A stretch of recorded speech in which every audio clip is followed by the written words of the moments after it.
मंगल भवन अमंगल हारी, द्रवहु सुदशरथ अजर बिहारी। दीन दयाल विरद संभारी, हरहु नाथ मम संकट भारी। जय श्री राम सभी भक्तों को। तो शिवजी भगवान ने पिछले अध्याय में माता पार्वती को मनु और शत्रुपा जी का निर्मल चरित्र सुनाया। अब आगे की कथा याज्ञवल्क्य जी कहते हैं भरद्वाज मुनि से कि हे मुनि, सुन मुनि कथा पुनीत पुरानी, जो गिरजा प्रति शंभु बखानी। विश्व विदित एक के कई देशु, सत्य के तु तहाँ बसहि नरेशु। हे मुनि, वह पवित्र और प्राचीन कथा सुनो जो शिवजी ने पार्वती से कही थी। संसार में प्रसिद्ध एक केकई देश है, वहाँ सत्यकेतु नाम का राजा रहता था। वह धर्म की धुरी को धारण करने वाला, नीति की खान, तेजस्वी, प्रतापी, सुशील और बलवान था। उसके 2 वीर पुत्र हुए जो सब गुणों के भंडार और बड़े ही रणधीर थे। राज्य का उत्तराधिकारी जो बड़ा लड़का था उसका नाम प्रताप भानु था। उसके पुत्र का नाम अरिमर्दन था, जिसकी भुजाओं में अपार बल था और जो युद्ध में अटल रहता था। भाई भाई में बड़ा मेल और सब प्रकार के दोषों और छलों से रहित प्रीति थी। राजा ने जेठे पुत्र को राज्य दे दिया और आप भगवान के भजन के लिए वन को चला गया। जब प्रताप भानु राजा हुआ, देश में उसकी दुहाई फिर गई। वह वेद में बताई हुई विधि के अनुसार उत्तम रीति से प्रजा का पालन करने लगा। उसके राज्य में पाप कहीं लेस भी नहीं रह गया। राजा का हित करने वाला और शुक्राचार्य के समान बुद्धिमान धर्मरुचि नामक उसका मंत्री था। इस प्रकार बुद्धिमान मंत्री और बलवान तथा वीर भाई के साथ ही स्वयं राजा भी बड़ा प्रतापी और रणधीर था। साथ में अपार चतुरंगी सेना थी, जिसमें असंख्य योद्धा थे जो सब प्रकार से सब रण में जूझ मरने वाले थे। अपनी सेना को देखकर राजा बहुत प्रसन्न हुआ और घमाघम नगाड़े बजने लगे। दिग्विजय के लिए सेना सजाकर वह राजा शुभ दिन साधकर और डंका बजाकर चला। जहाँ तहाँ बहुत सी लड़ाइयाँ हुई, उसने सब राजाओं को बलपूर्वक जीत लिया। अपनी भुजाओं के बल से उसने 7 द्वीपों को वश में कर लिया और राजाओं से दंड ले लेकर उन्हें छोड़ दिया। संपूर्ण पृथ्वी मंडल का उस समय प्रताप भानु ही एकमात्र राजा था। संसार भर को अपनी भुजाओं के बल से वश में करके राजा ने अपने नगर में प्रवेश किया। राजा अर्थ, धर्म और काम आदि के सुखों का समयानुसार सेवन करता था। राजा प्रताप भानु का बल पाकर भूमि सुंदर कामधेनु हो गई। प्रजा सब ओर से सुखी थी। धर्म रुचि मंत्री का श्री हरि के चरणों में प्रेम था। वह राजा के हित के लिए सदा उसको नीति सिखाया करता था। वेदों में राजाओं को जो धर्म बताए गए हैं, राजा सदा आदर पूर्वक और सुख मानकर उन सब का पालन करता था। प्रतिदिन उनके अनेक प्रकार के दान देता और उत्तम शास्त्र और वेद पुराण सुनता था। उसने बहुत सी बावलियाँ, कुएं, तालाब, फुलवाड़ियाँ, सुंदर बगीचे, ब्राह्मणों के लिए घर और देवताओं को सुंदर विचित्र मंदिर सब तीर्थों में बनवाए। वेद और पुराणों में जितने प्रकार के यज्ञ कहे गए हैं, राजा ने एक एक करके सब कहे। एक बार वह राजा एक अच्छे घोड़े पर सवार होकर शिकार का सब सामान सजाकर विंध्याचल के घने जंगलों में गया और वहां उसने बहुत से उत्तम उत्तम हिरण मारे। राजा ने वन में फिरते हुए एक सूअर को देखा। दांतों के कारण वह ऐसा दिख पड़ता था मानो चंद्रमा को ग्रस कर मुंह में पकड़कर राहु वन में आ छिपा हो। चंद्रमा बड़ा होने से उसके मुंह में समाता नहीं था। यह तो सूअर के भयानक दांतों की शोभा कही गई। उसका शरीर भी बहुत विशाल और मोटा था। घोड़े की आहट पाकर वह घुरघुराता हुआ कान उठाए चौकन्ना होकर देख रहा था।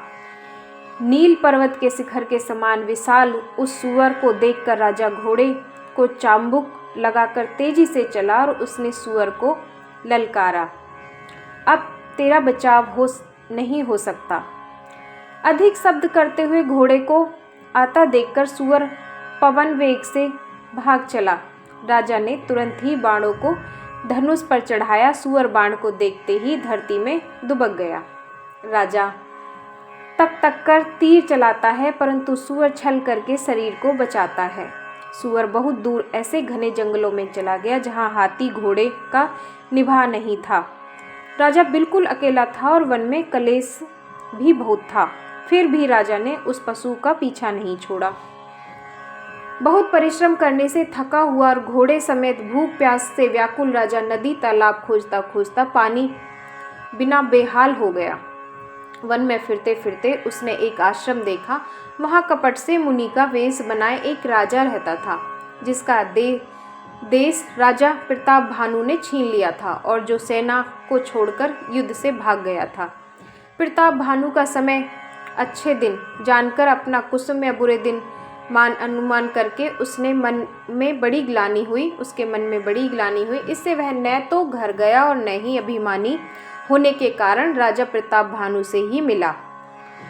दरिद्री की भांति मन ही में क्रोध को मारकर वह राजा तपस्वी के वेश में वन में रहता था। राजा उसी के पास गया। उसने तुरंत पहचान लिया कि यह प्रताप भानु है। राजा प्यासा होने के कारण उसे पहचान न सका। सुंदर वेश देखकर राजा ने उसे महामुनि समझा और घोड़े से उतरकर उसे प्रणाम किया। राजा को प्यासा देखकर उसने सरोवर दिखला दिया। हर्षित होकर राजा ने घोड़े सहित उसमें स्नान और जलपान किया। सारी थकावट मिट गई। राजा सुखी हो गया। तब तपस्वी उसे अपने आश्रम में ले गया और सूर्यास्त का समय जानकर उसने आसन दिया। फिर वह तपस्वी कोमलवाणी से बोला, तुम कौन हो? सुंदर युवक होकर जीवन की परवाह न करके वन में अकेले क्यों फिर रहे हो? तुम्हारे चक्रवर्ती राजा के से लक्षण देखकर मुझे बड़ी दया आई।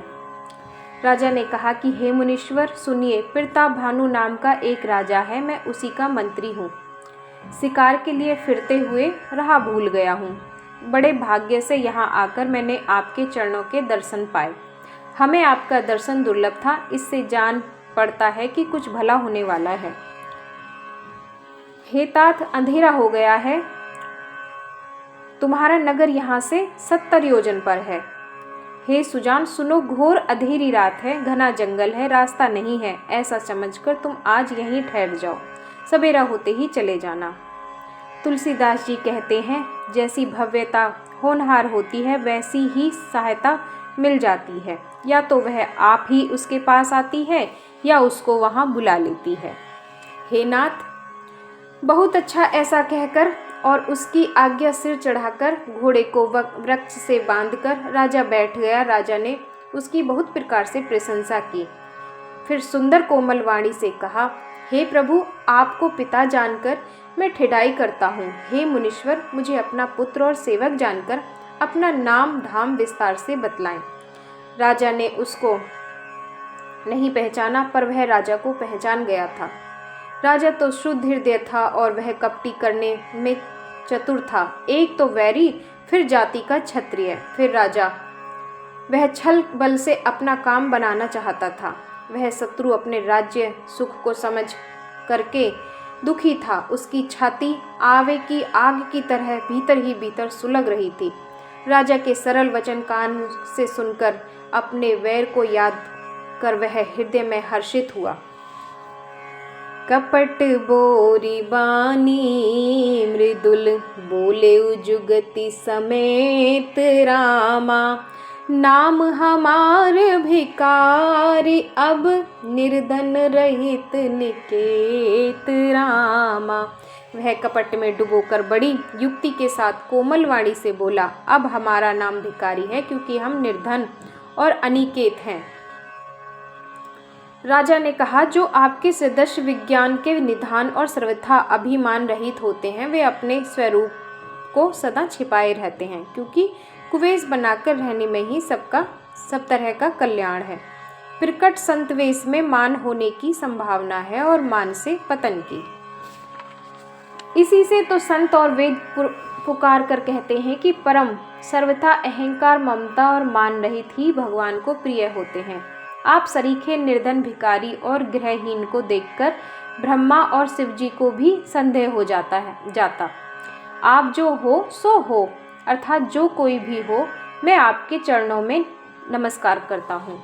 स्वामी, अब मुझ पर कृपा कीजिए। अपने ऊपर राजा की स्वाभाविक प्रीति और अपने विषय में उसका अधिक विश्वास देखकर सब प्रकार से राजा को अपने वश में करके अधिक स्नेह दिखाता हुआ वह कपटी बोला, हे राजन सुनो, मैं तुमसे सत्य कहता हूँ कि मुझे यहाँ रहते बहुत समय बीत गया। अब तक न तो कोई मुझसे मिला और न मैं अपने को किसी पर प्रकट करता हूँ, क्योंकि लोक में प्रतिष्ठा अग्नि के समान है जो तपस रूपी वन को भस्म कर डालती है। तुलसीदास जी कहते हैं, सुंदर वेश देखकर मूढ़ नहीं, मूढ़ तो मूढ़ ही है, चतुर मनुष्य भी धोखा खा जाता है। सुंदर मोर को देखो, उसका वचन तो अमृत के समान है और आहार सांप का है। इसी से मैं जगत में छिप कर रहता हूँ। कपटी तपस्वी कहता है कि इसी से मैं जगत में छिप कर रहता हूँ। श्री हरि को छोड़कर किससे कुछ भी प्रयोजन नहीं रखता, किसी से भी। प्रभु तो बिना जनाए ही सब जानते हैं। फिर कहो, संसार को रिझाने से क्या सिद्धि मिलेगी? तुम पवित्र और सुंदर बुद्धि वाले हो, इससे मुझे तुम पर बहुत प्यार है और तुम्हारी भी मुझ पर प्रीति और विश्वास है। तो हे तात, अब यदि मैं तुमसे कुछ छिपाता हूँ तो मुझे बहुत ही भयानक दोष लगेगा।